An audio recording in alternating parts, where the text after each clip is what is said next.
les 3 sectes les plus étranges au monde. Le Jésus de Sibérie.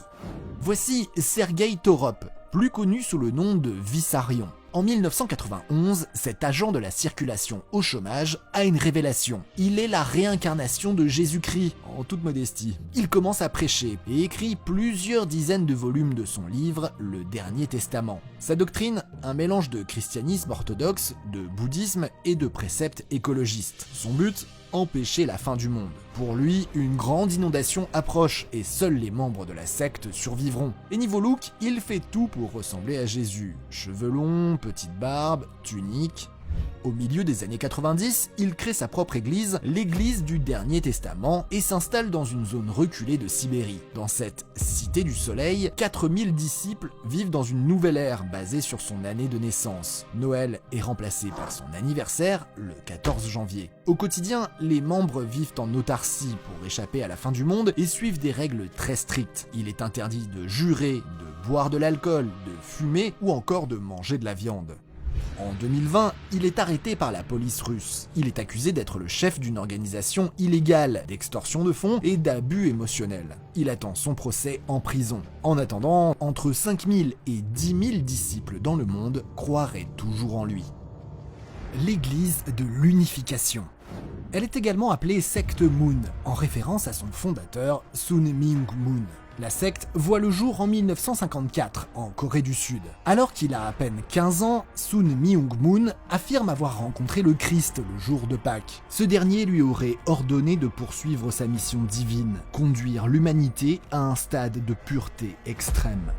19 ans plus tard, à 34 ans, il décide de créer son église à Séoul, baptisée Association du Saint-Esprit pour l'unification de la chrétienté mondiale. Tout simplement. Avec sa femme, ils se font appeler les vrais parents et leurs 14 enfants, les vrais enfants. Et pour purifier l'humanité de ses péchés, le gourou va procéder à des mariages collectifs géants, comme à Washington par exemple en 1997, où il unit 30 000 personnes en même temps dans un grand stade.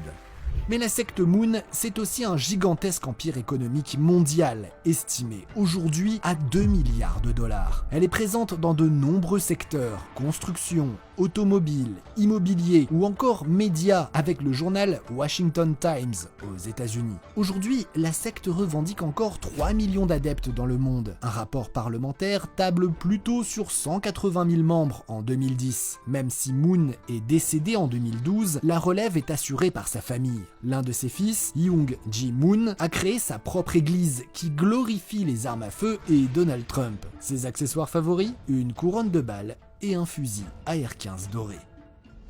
La secte des extraterrestres. Heaven's Gate, ou Porte du Paradis en français, est une secte américaine créée dans les années 70 par un couple qui se faisait appeler Do et Ti.